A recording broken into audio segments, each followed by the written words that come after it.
Welcome to the Feisworld podcast, engaging conversations that cross the boundaries between business, art, and the digital world.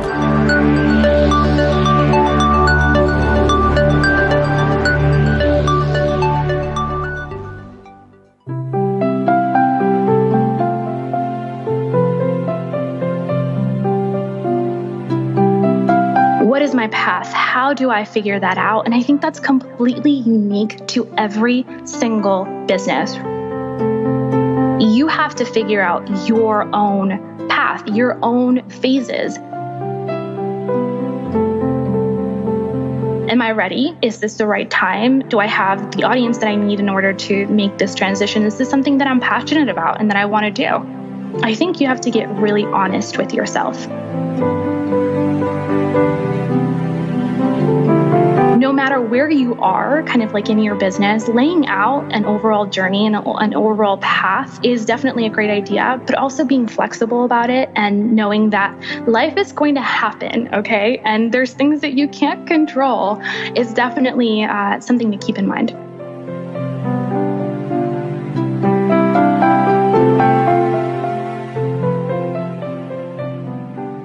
Hi, everybody. This is your host, Fei Wu, and today I am inviting a very different kind of guest to talk about something we haven't yet covered in the past, at least to this level of details on Feisworld.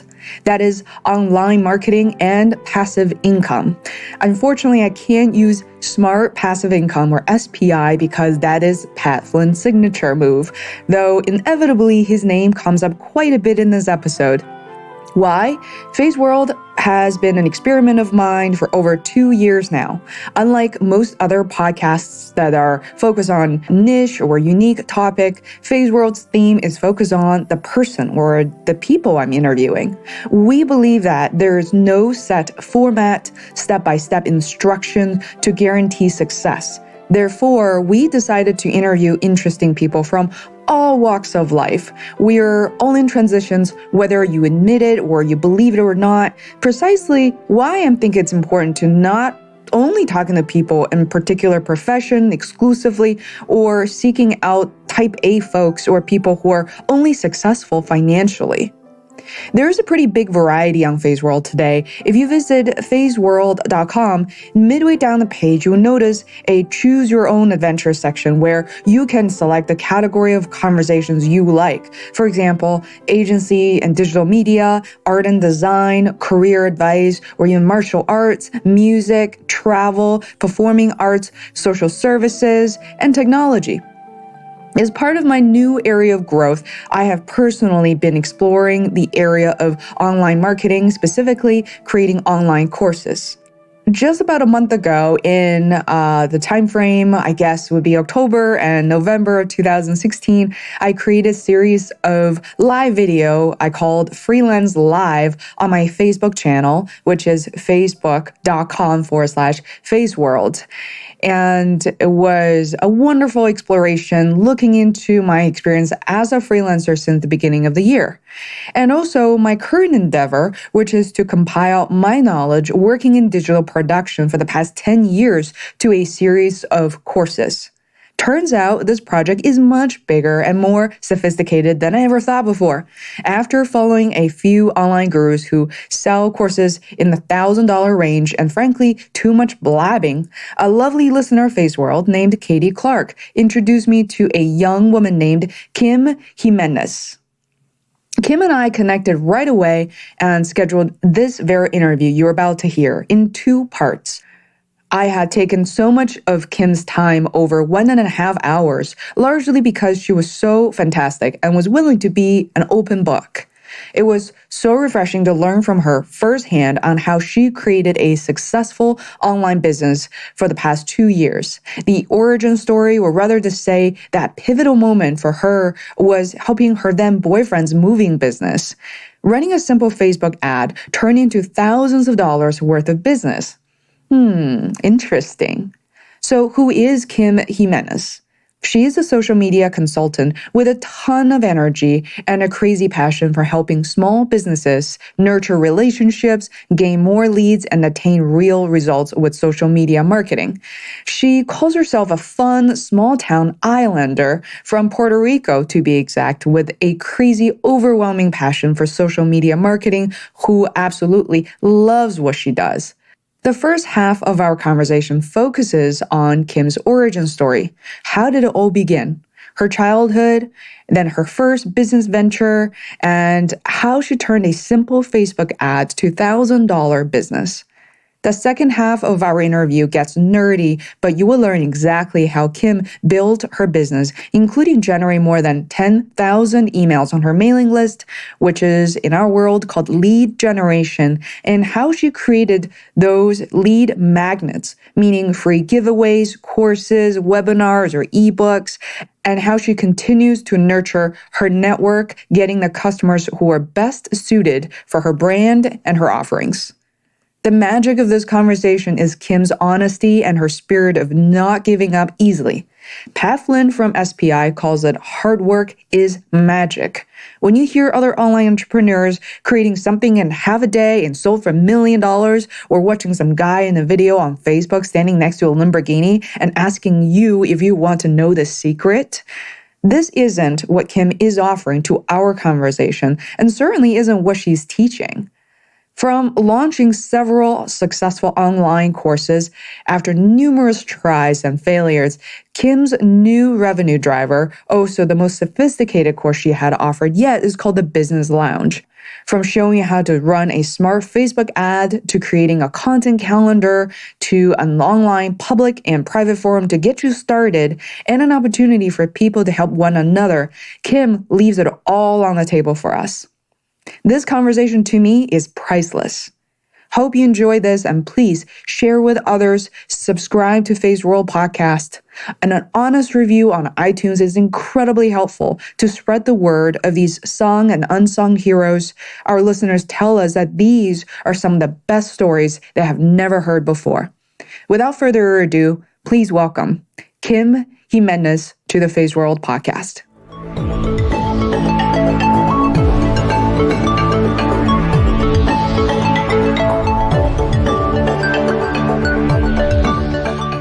Thank you for inviting me. I seriously am very, very honored to be here. I'm honored to have you, Kim, because you have really established a brand. And as a creator, as a businesswoman, I'm sure you know just how important it is to get feedback from people you enjoy, who really benefited from your product, from your services on such a deepened level. Lately I've been so funny. I really like the style, just having, for us women, having these like really real conversations about our struggles and what's truly important to us and why we do what we do, essentially. I downloaded this book from Cal Newport called Deep Work recently. And he is the one who actually wrote the previous book. It was such a hit called So Good They Can't Ignore You. And I just feel like what you are describing and really very much aligned with the way that you do your work, you make it seem so simple.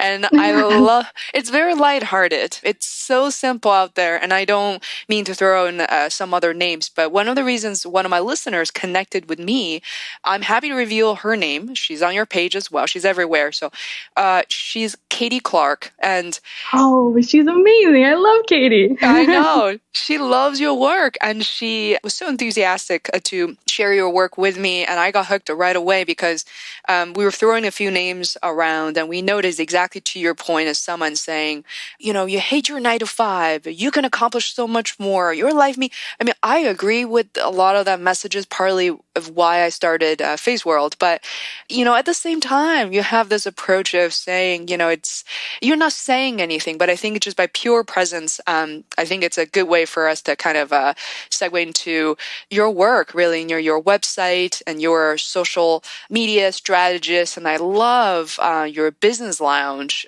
which is, let's see, make sure, the business lounge for online creators. You're making these modules of videos and even a video about how to use this forum and who's involved, and just make it seem so accessible and not at all intimidating. So before we get right into that, I'm so curious that you're young and you're lovely. And where did you grow up? Tell me a little bit more about yourself that hasn't, really come through yet on the website. Sure. So thank you, first of all, for asking such a good question. I feel like this is one of the things that most people don't know about me, which is kind of cool.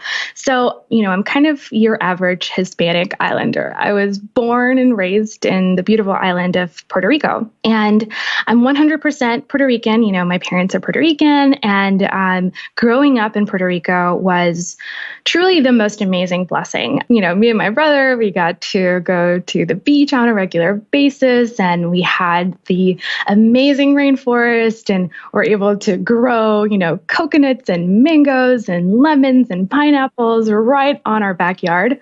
So yes, it was amazing. It's one of the things I miss so much. Now I go to the actual store and I do my grocery shopping, and I'm like, really? Mangoes are $2? Where are you right now? Where do you reside?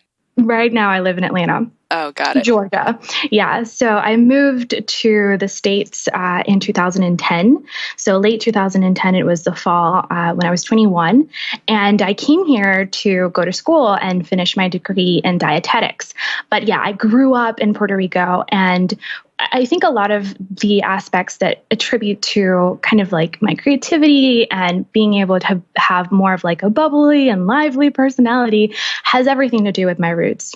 As a culture, Puerto Ricans, we celebrate everything, right? So like everything, there's like these insane amounts of holidays and days that people take off. So yeah, I think that's part that kind of comes through in my work, and just being more of like the bubbly kind of personality that I sometimes am. But yeah, that's my background. That's where I grew up. No, I think it makes so much sense, because you're how bubbly you are, how positive you are, comes through everything you do.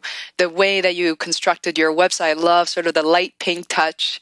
I think I was just talking to someone recently about, letting your true self come through and just be proud of it, and not be overly masculine, shouting out every tagline, but, like the way your language, I've been there, I get it, I've done that, let me help you through what may be intimidating. Yeah. So I love that. I love that message. And so you've stayed since 2010, and after your degree, I don't think it has too much to do with what you're doing now. So what was that? So did you have a full-time job? What was that transition after graduation? Yeah, so I actually never completed my degree. So I have to, big disclaimer, I dropped out of college. And I actually dropped out of college my senior year. So I was doing a 5-year degree. I actually have less than like 15 hours to complete it. So it's one of the goals that I need to finish. I really need to finish my degree. But I was going to school for nutrition and dietetics. And that was my passion since I've been like 14 years old. I loved nutrition. I loved learning about the body and health. And so I came to school here after just crazy story. My parents were very much encouraging me to move out to, the States and actually pursue a career here. So I did. And I, went through school. My senior year in college, I was so overwhelmed with school and was just really honestly depressed. I was very depressed. I missed my friends back home. It was a huge culture shock for me to move to the States, even though I knew, to speak the language, and I had visited here. I had my aunt was here. But I was in a really kind of like dark place. And I met my now husband, Chris, and he is super entrepreneurial. I mean, the kind of person who's just like born an entrepreneur, right? And I never, ever, ever thought that I would start my own business. Like that wasn't even something that I considered as a possibility. because I'm really shy and really introverted.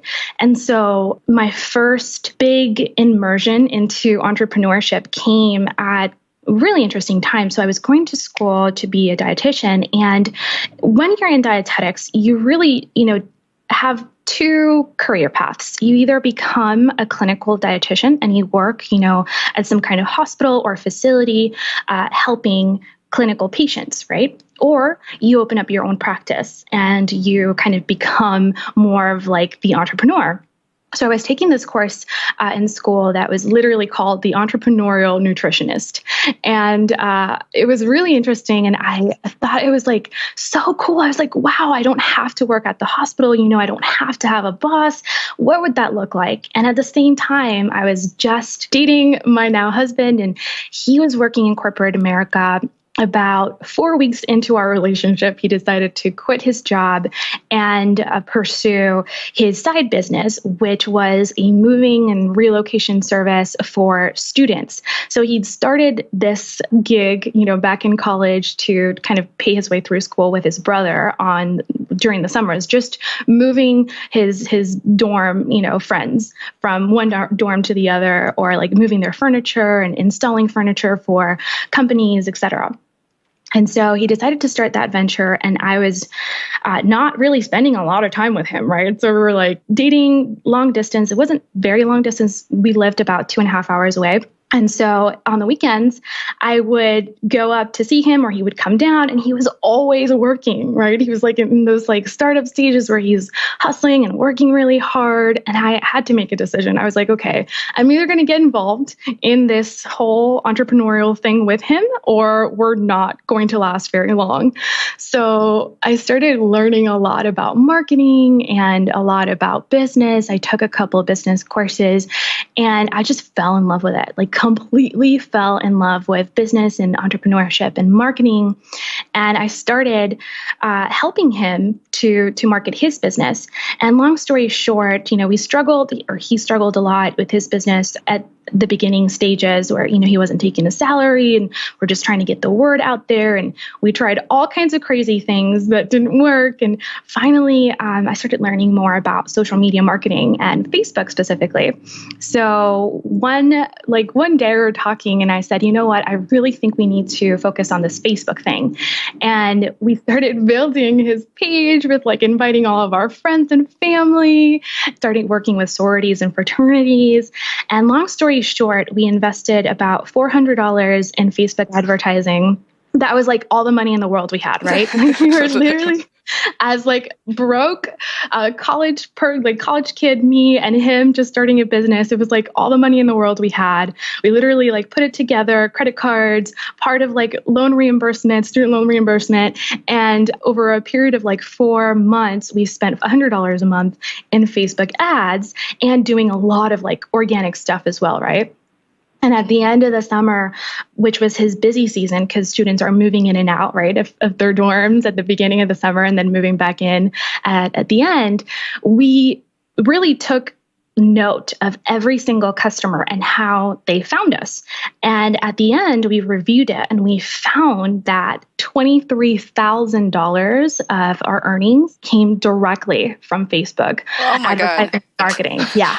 Wait a minute. $23,000 over a period of how long? Just 4 summer? months. So 4 months.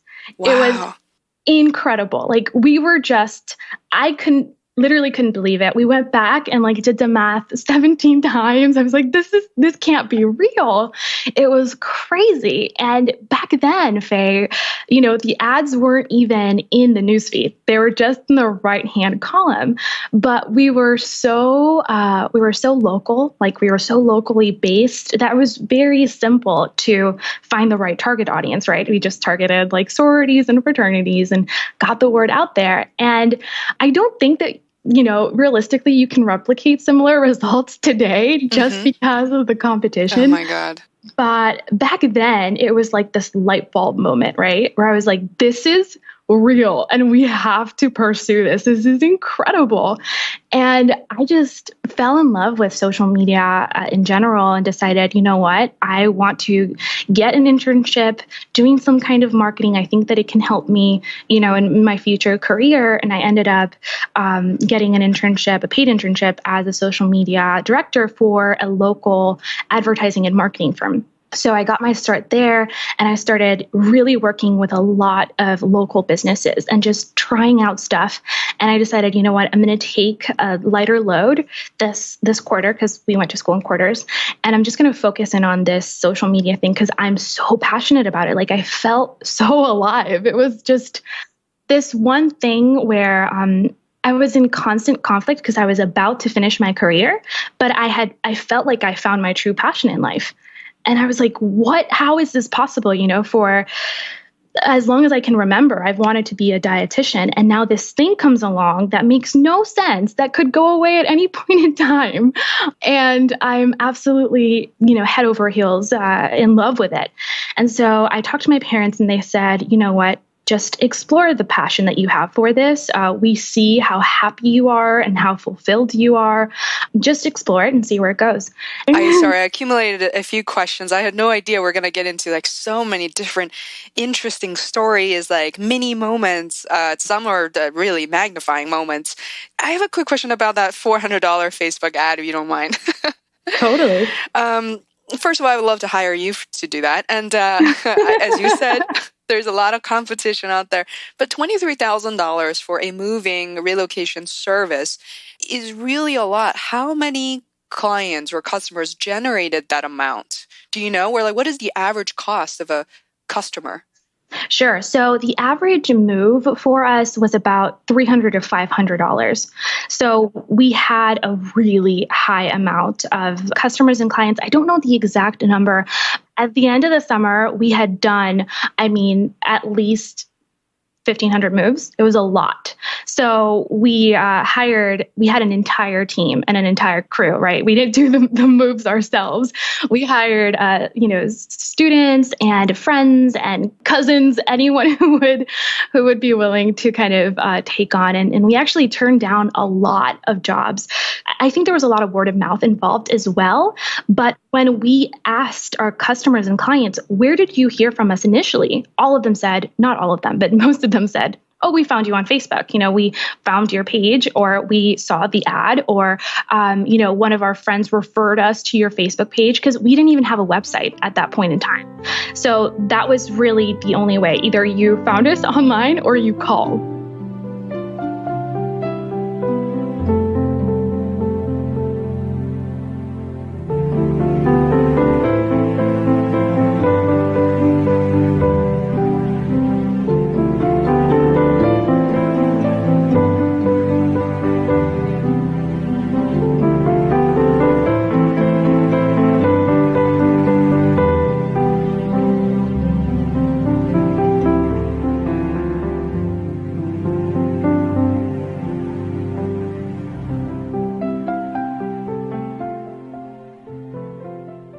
This is incredible. I just did a very quick math here.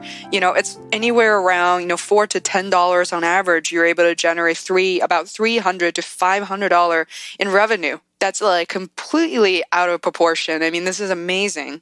Right. Wow. Well, thanks for sharing this. I could easily start asking about the business model there, but in this case, I want to make sure that this episode is more focused on you, and it's very clear why you picked social media. And I think, based on what I've heard from some of the other guests, whether it's social media or something else, but people do fall in love in, some most unexpected moments and places, and they're able to kind of transform that experience into something, in your case, more permanent.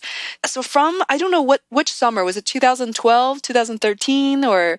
That was 2012. That was summer of 2012. All right. So you've been doing this, your business here, just about 3 years. So a quick math there is telling me that it took roughly about 12 months for your business to kind of take off. And tell me about that process of building a website, getting your first few clients. What was that like? Sure. So, I was really blessed because it kind of just happened organically. I was telling you about the internship that I got. And so, first of all, I was not confident that I could replicate results as amazing as we got, that first summer. And to be super transparent, you have to have like the right timing and you have to be in the right business and at the right place and time. And just everything kind of came together for us. It wasn't just like, oh, we're going to have this Facebook ad and it's just going to be magical. We had no idea this would happen, but we had a really good product and we had very, very little competition at that point in time. And we're blessed, honestly. That's just the only way I can explain it, because there's no way that I can guarantee, a 400, 600% return on every single Facebook ad. I've seen it before. It's definitely happened and it's definitely real, but there's a lot of other variables in play. So I wanted to make sure that I knew how to do it, because a lot of our family and friends and our entrepreneurial friends who had their own businesses were asking, how are you guys doing this? How is it working? Can you help me? And I really got my start doing this internship where I worked with, 8 or 9 different business owners implementing marketing campaigns and marketing strategies, specifically with inbound marketing, and had really amazing success with that. And then it just kind of grew organically. I decided that I wanted to pitch my first client, and it was the local cardiologist. So I started just taking on anyone who I thought, would kind of be helpful. And I ended up working that first couple of months. I worked with about 10 small businesses, trying to just, get a better idea of how that would work. But I actually got an opportunity to work as the social media coordinator for a large corporation in town. So I went through the summer, right? It's 2013, early 2013, about January.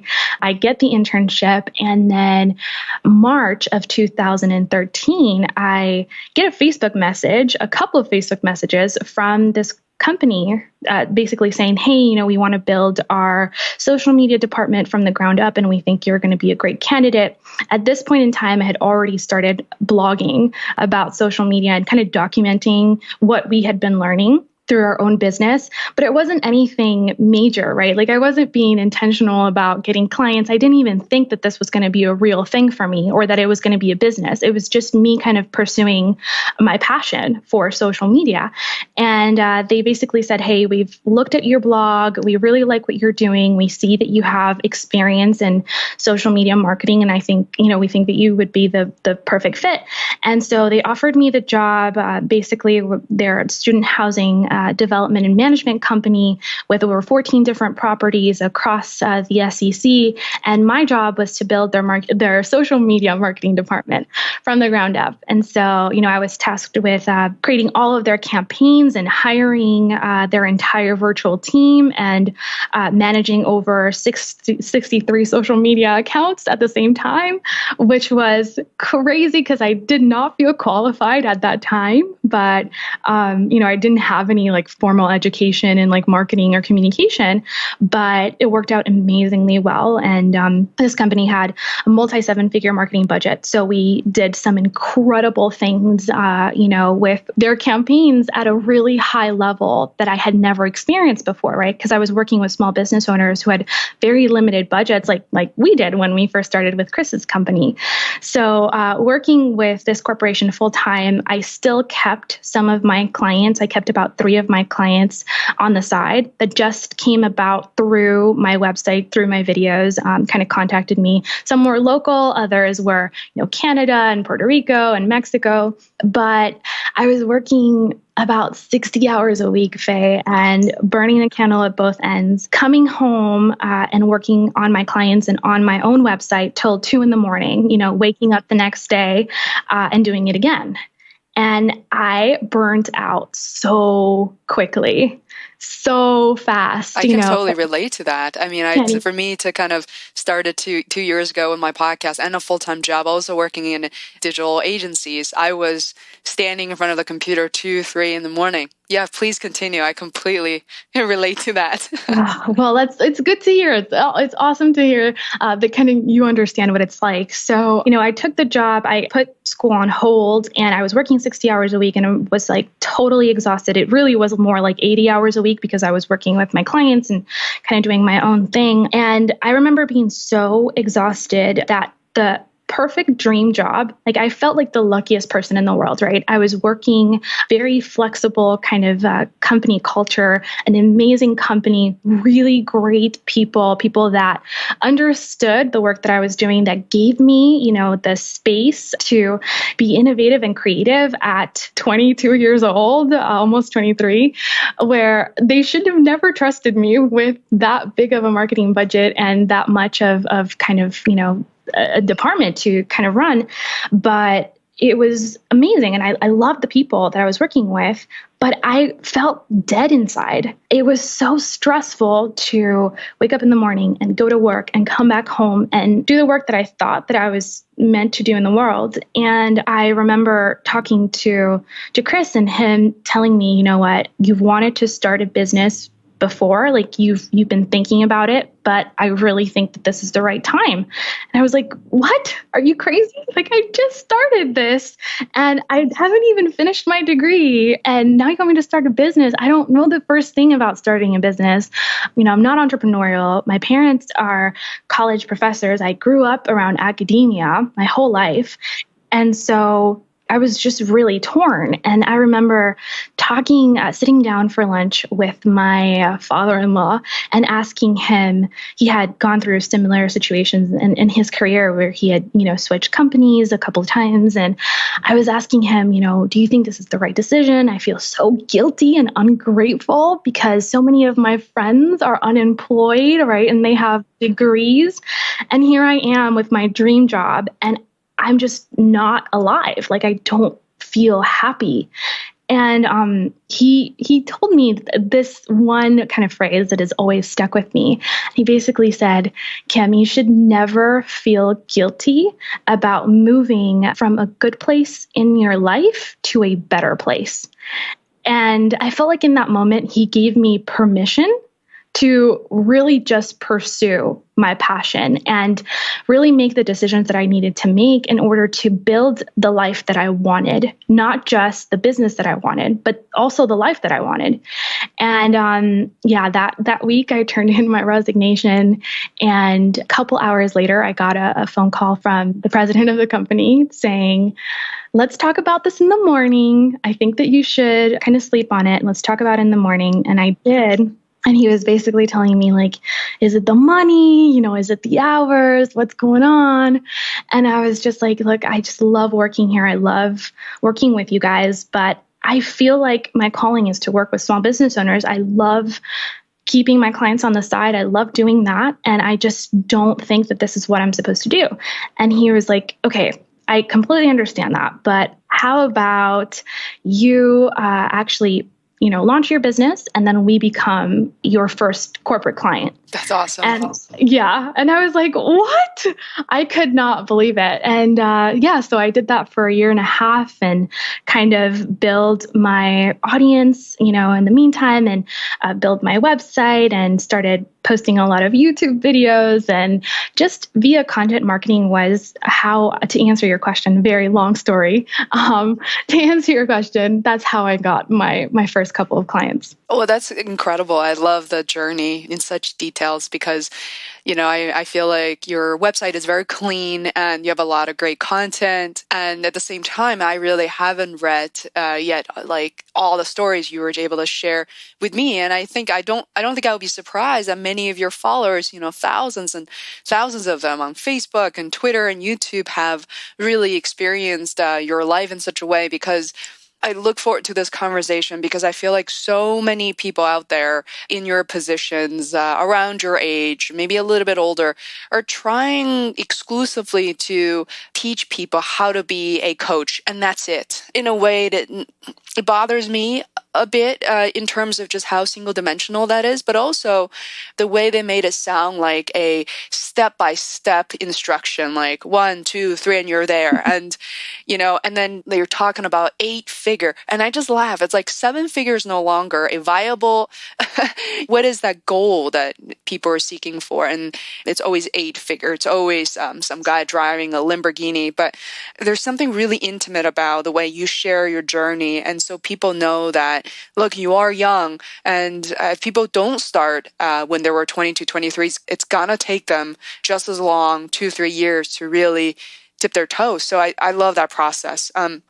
With that said, I'm hearing, that was a story from 3 years ago. So since you're an open book, I'm really interested in learning more about your business model now. What is basically the breakdown of how you spend your time, how many clients are agency, corporate clients? Do you work with people one-on-one, like individual clients?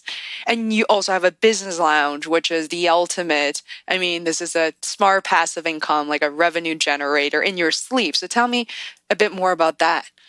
Sure. So, when I started my business, I had a really clear, for whatever reason, I'm not quite sure why. I just did a lot of research on different business models and what would be, the ideal kind of journey or the evolution of my business. And I kind of broke it down into 3 phases, right? So the first phase, I was going to learn the ropes and do as much of the work as I possibly could, right? I wanted to be in the trenches. I wanted to really work with clients one-on-one and manage their social media accounts, manage their marketing, and then get really, really into, the details, the specifics. I wanted to be able to calculate ROI and send in the reports, and manage the team. And that's what I did for the first year and a half in the business.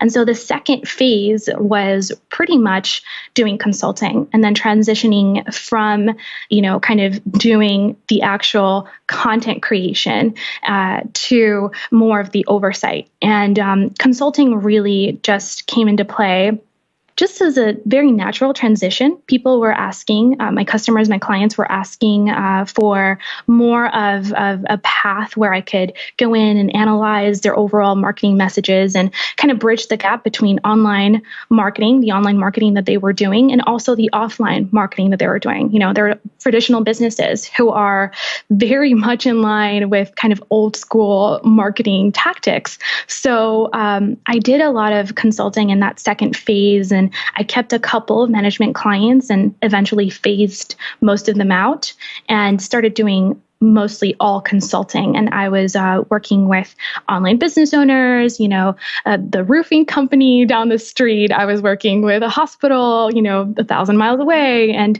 all kinds of different models.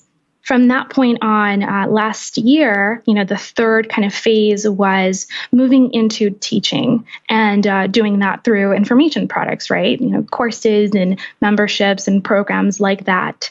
So right now, I'm kind of like in that last transition. I still have about 3 core consulting clients. One of them is a corporate client, and 2 of them are there's a realtor and an author. And I work with them one-on-one. They're very exclusive clients that I have worked with for over a year, and I really, really enjoy working with them. But mostly, I'm focused on the business lounge and opening up that membership, as well as the rest of my kind of one-off courses. Nice. I mean, this is really amazing. And I love how you broke it down into phases.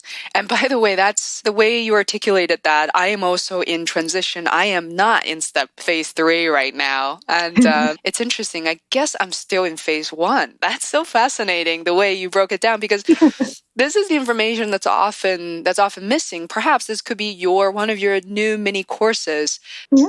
And there's something really honest and transparent about podcasting, especially if the guest is willing to, and you just get so much more out of it. And thank you for kind of thinking it through clearly. You definitely spend some time articulating in your own mind and sit down and say, what exactly did I do in the past 3 years? And, each one of the phases may take a year, may take a little less, some maybe a little longer, but it's very helpful to me. And I'm sure at this point, my listeners like, yes, somebody's breaking it down piece by piece.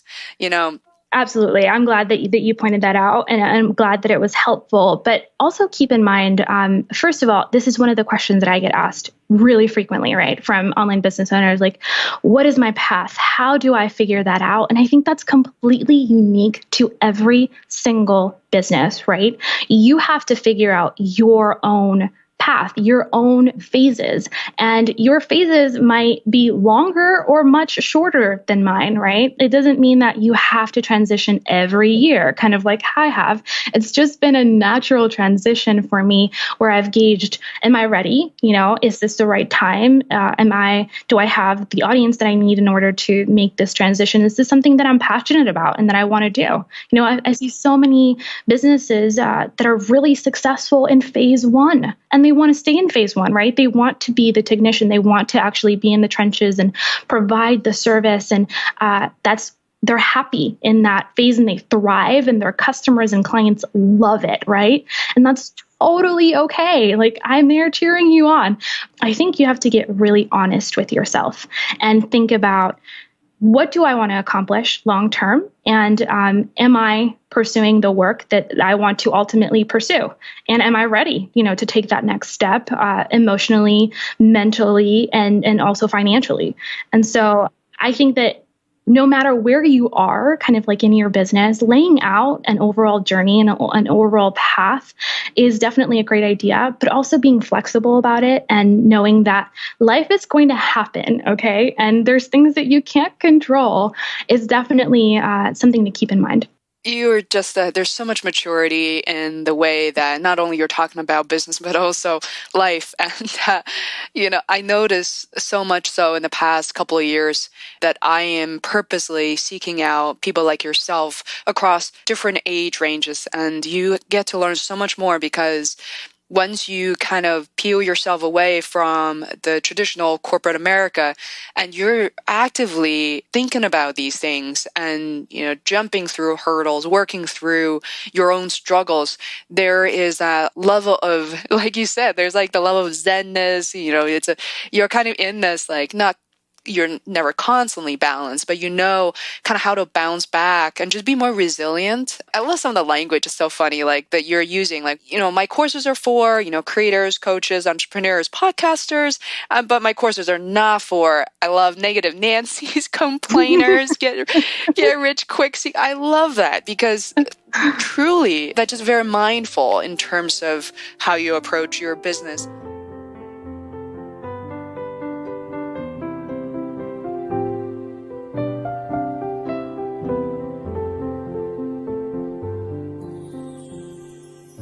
Hey, it's Faye. I am back for a few words at the end of the show. I hope you enjoy what you heard.